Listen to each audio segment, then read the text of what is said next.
नमस्कार दोस्तों, money profit में आपका फिर से स्वागत है। मनी प्रॉफिट फिर से आपके सामने एक और वीडियो लेकर हाजिर हो गया है। मनी प्रॉफिट इस बार दो एफएमसीजी कंपनीज़ के बारे में आपसे बात करेगा। इन दोनों को कंपेयर करेगा और इस कंपैरिजन में आप खुद अंदाज़ा लगा लेंगे कि आपके लिए कौन सी कंपनी सही रहने वाली है। तो आइए देर ना करते अपनी वीडियो में चलते हैं। तो प्लीज़ लेकिन आप लोगों से मैं एक रिक्वेस्ट करूँगा कि चैनल को जरूर सब्सक्राइब कीजिए, क्योंकि लोग एक तो पूरी वीडियो नहीं देखते हैं और दूसरा चैनल को सब्सक्राइब नहीं करते हैं। दोस्तों, आपके लिए हम अच्छे से अच्छी वीडियो बनाने की कोशिश करते हैं, तो इसलिए आपका भी फ़र्ज़ बनता है कि आप हमारी वीडियो को लाइक कीजिए, सब्सक्राइब कीजिए चैनल को और कमेंट भी कीजिए कि आपको जो है अगला जो आपको कंपैरिजन देखना किसका देखना है। तो आइए चलते हैं देर ना करते हुए अपनी वीडियो के अंदर। तो दोस्तों, आप देख सकते हैं कि आज जिन दो एफएमसीजी कंपनी की बात करेंगे, उन दो कंपनी के बारे में आपके सामने आ चुका है। आईटीसी और हिंदुस्तान यूनिलीवर, इन दो कंपनी के बारे में आज हम चर्चा करने जा रहे हैं। तो दोस्तों, आप देख सकते हैं कि HUL के जो प्रोडक्ट है, Dove, Comfort, Axe, Lux, Closeup सुबह जो है हम कोलेट करते हैं, क्लिनिक प्लस। अब जैसा कि आप देख सकते हैं कि मैंने जो है क्लोजअप बोला, क्लोजअप भी जो है हिंदुस्तान का एक जो है ब्रांड है। सर्फ कपड़े धोने के लिए और व्हील्स भी कपड़े धोने के लिए। कॉर्नाटो जो है आइसक्रीम टाइप का जो आता है। फ्री जो है कॉफ़ी जो है Bru coffee, Magnum, Rexona deodorant, Vim और वही कई सारे इसके जो है प्रोडक्ट हैं और दिखा देते हैं। और इसके प्रोडक्ट आप देख सकते हैं, life boy, red label, Surf मैंने आपको बता दिया, ट्रेसमे, रिन, डोमेक्स, रेक्सोना, बूस्ट और हॉर्लिक्स और किसान जैम और पेप्सोडेंट, विम और जो है और ये आलमंड का ये डव और वैसलीन और पॉन्ड्स की क्रीम। तो बहुत सारे इसके जो है प्रोडक्ट है इस कंपनी के HUL के। आप देख सकते हैं लैक में भी इसी का प्रोडक्ट है।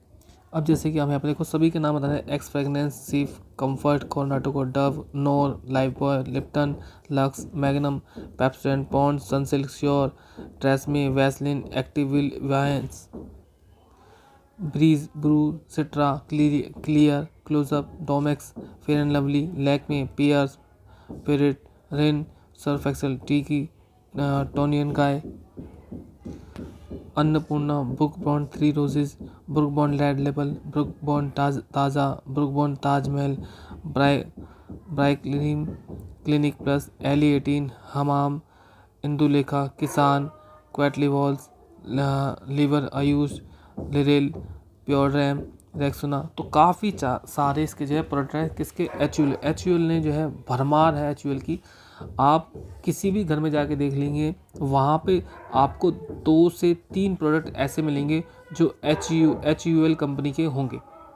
आप कभी भी जाके देख लीजिए, बल्कि मैं तो 203 उतारने, बल्कि 5 से 10 प्रोडक्ट जो है लोगों को मिल ही जाएंगे उस घर के अंदर यूज़ होते हुए। कोई ना कोई प्रोडक्ट हम ऐसा यूज़ कर देंगे जो हमारे घर में आज भी रखा होगा, और वो जो है किस कंपनी का होगा, वो HUL कंपनी का प्रोडक्ट होगा। इसी प्रकार से हम बात करें ITC प्रोडक्ट, तो ITC भी आप देख सकते हैं कि ITC के भी बहुत सारे प्रोडक्ट है। आशीर्वाद आटा, मल्टीग्रेन पैकेजिंग के उसमें काम करती है। आशीर्वाद कोरिएंडर पाउडर भी है, तो होटल्स भी है इसके पास। और yippee जो नूडल्स है उसमें भी काम करती है। सनफिश है,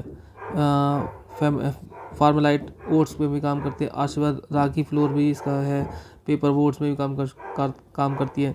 आशीर्वाद शुद्ध चक्की आटा भी इसका है। IT सेक्टर में भी कंपनी काम करती है।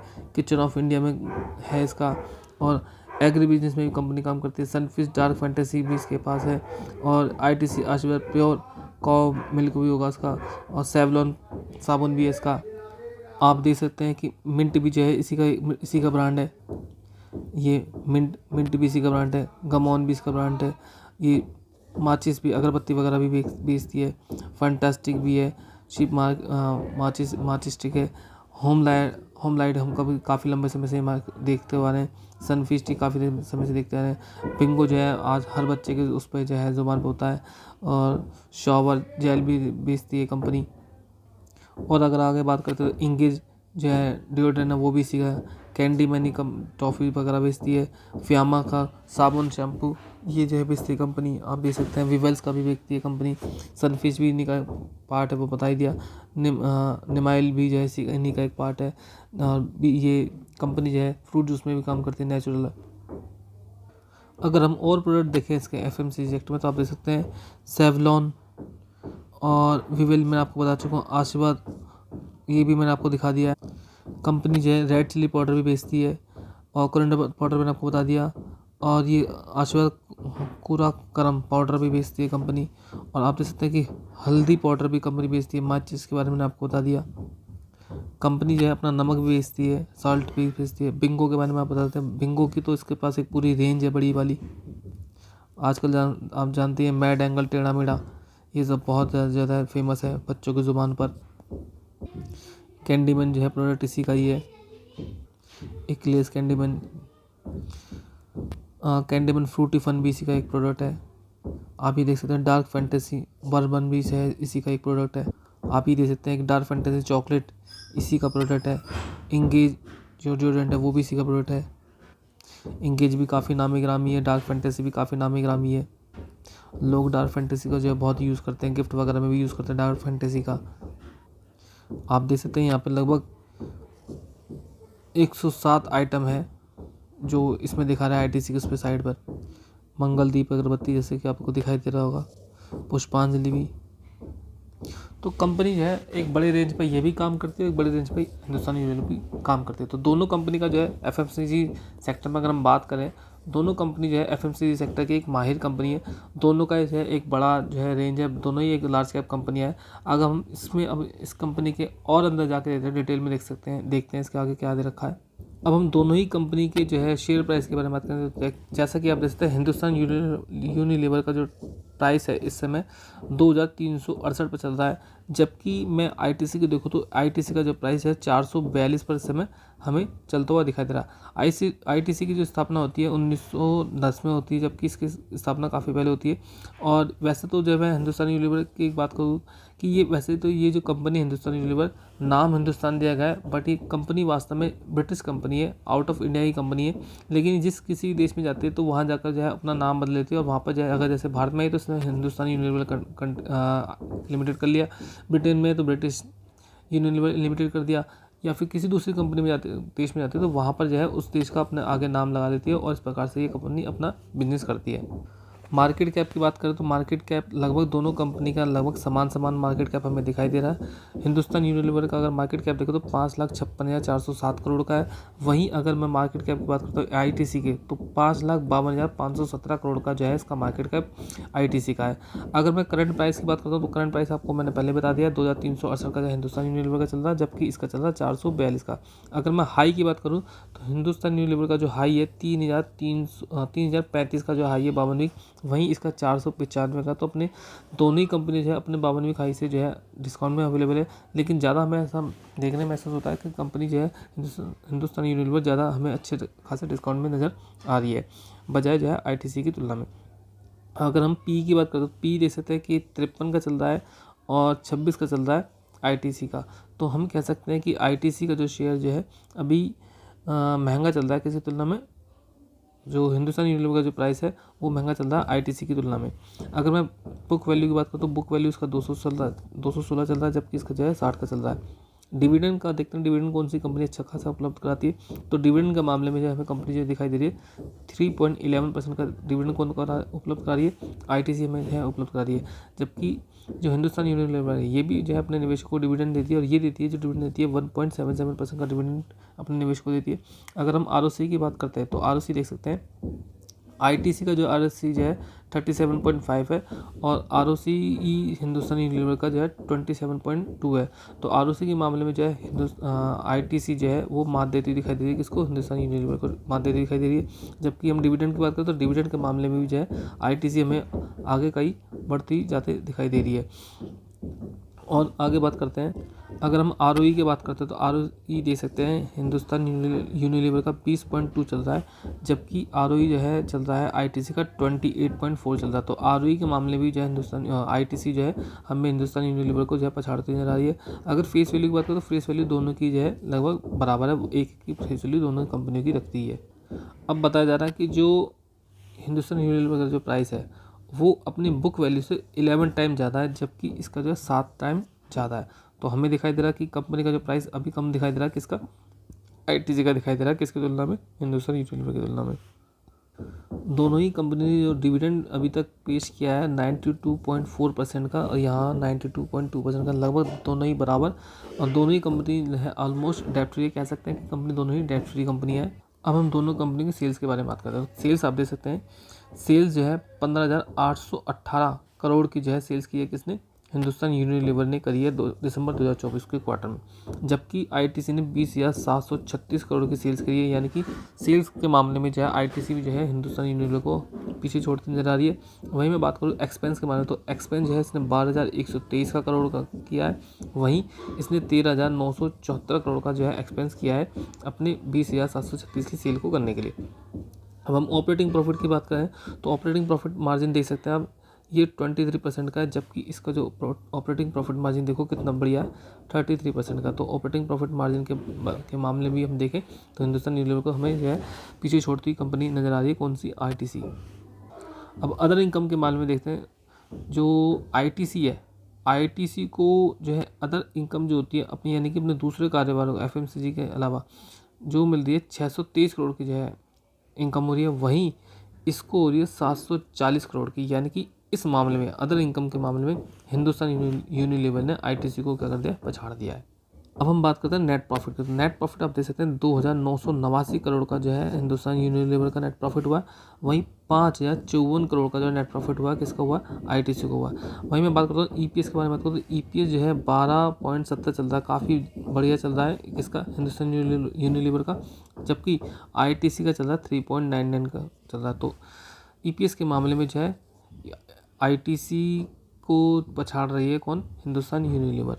अब हम सालाना सेल्स के बारे में बात करते हैं। सालाना सेल्स अगर आप देखते हैं तो 75,135 करोड़ की सेल्स किसकी है, ITC की है, वहीं हिंदुस्तान यूनिलीवर की 62,661 करोड़ की सेल्स है। तो अब आप देख सकते हैं कि सेल्स किसकी ज़्यादा है और किसकी कम है। तो ईयरली सेल्स देखें तो ITC जो है ईयरली सेल्स के मामले में भी जो है आगे जा चुका है।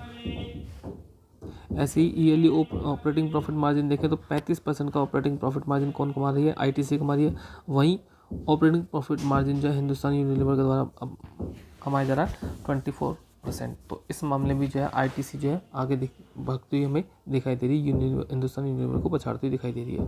अब हम बात करते हैं कंपाउंड सेल्स ग्रोथ के बारे में। तो कंपाउंड सेल्स ग्रोथ देख सकते हैं आप ITC का पिछले 10 सालों में 7% का रहा, 5 सालों में 8% का रहा, 3 सालों में 13% का रहा, जबकि TTM यानी कि जो साल चल रहा है उसमें जो है 7% का रहा है। वहीं हिंदुस्तान का देखें तो 10 सालों में 8% का लगभग समान, 5 सालों में 10%, थोड़ा जो है ITC से ज़्यादा, 3 सालों में जो है 10% का रहा, जबकि 3 सालों में जो है ITC का 13% रहा। तो इस मामले में जो है 3 सालों के मामले में देखा जाए तो ITC जो है हिंदुस्तान यूनिलीवर से आगे। वहीं TTM की बात करें तो TTM में भी जो है ITC हमें आगे दौड़ती नज़र आ रही है।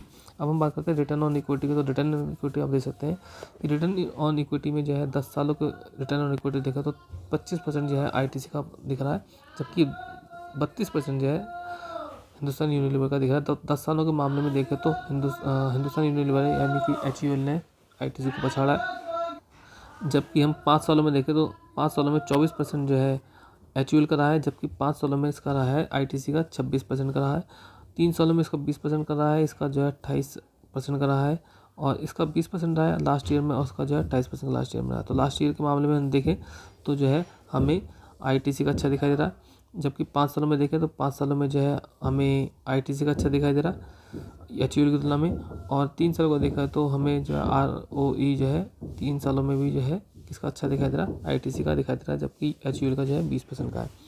अब कंपाउंड प्रॉफिट ग्रोथ के बारे में बात करते हैं। कंपाउंड प्रॉफिट ग्रोथ आप देख सकते हैं 10 सालों में कितना बढ़िया रहा है, किसका, HUL का रहा है, जबकि ITC का रहा है 9% का। तो HUL जो है पछाड़ती नजर आ रही है किसको, ITC को पछाड़ती नजर आ रही है।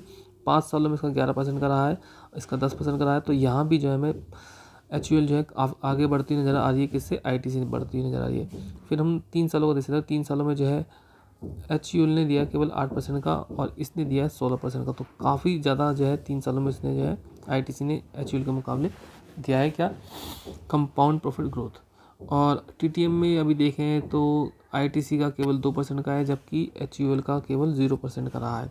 अब हम बात करते हैं स्टॉक प्राइस CAGR, तो 10 सालों में जो है हिंदुस्तान यानी कि HUL का प्राइस इससे ज़्यादा बढ़ा है, किससे, ITC का, जबकि 7% बढ़ा है। अगर मैं 5 सालों में बात करूँ तो 5 सालों में जो है ITC का जो है 15% की स्पीड से बढ़ा, जबकि HUL का सिर्फ 3% की, यानी कि बढ़ा किसका ज़्यादा, ITC का बढ़ा। और मैं 3 सालों की बात करूँ, 3 सालों में केवल HUL का 1% बढ़ा, जबकि 3 सालों में अगर ITC का देखा तो ITC का 30% की दर से जो है बढ़ा है सालाना। वहीं मैं HUL की बात करूँ 1 साल का, तो 1 साल में इसने -2% का जो है नेगेटिव गया है और ITC गया है 3% पॉजिटिव। अब हम बात करते हैं शेयर होल्डिंग पैटर्न के बारे में। तो शेयर होल्डिंग पैटर्न आप देख सकते हैं किस प्रकार से बना हुआ। प्रमोटर के पास 61.90% की होल्डिंग है, जबकि ITC में प्रमोटर्स के पास कोई भी होल्डिंग हमें नहीं दिखाई दे रही है। FII की बात करें तो FII के पास 11.43% की होल्डिंग है, जबकि ITC में 40.17% की होल्डिंग किसके पास है, FII के पास है, यानी कि FII का पूरा भरोसा इस पर बना हुआ है। DI की होल्डिंग देखकर 14.67% में HUL के पास होल्डिंग रखी है, जबकि DI की होल्डिंग अगर देखें ITC में तो 44.91% पर बनी हुई है। गवर्नमेंट की होल्डिंग देखें किसके अंदर, HUL के अंदर, तो 0.06% बनी हुई है, जबकि यहाँ देखें तो 0.04% की होल्डिंग बनी है।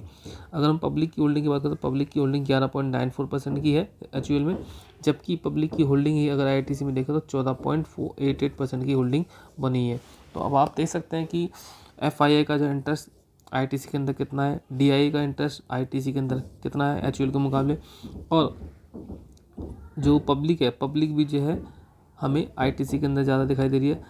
और बड़े प्लेयर्स जो है ITC में भी शामिल हैं और हिंदुस्तान में भी शामिल है, लेकिन हम देखें तो FII और DI जो है अधिक मात्रा में इसके अंदर शामिल है, क्योंकि प्रमोटर के पास होल्डिंग नहीं है ITC में, तो सारा माल किसके द्वारा खरीदा गया, FII और DI के द्वारा खरीदा गया है।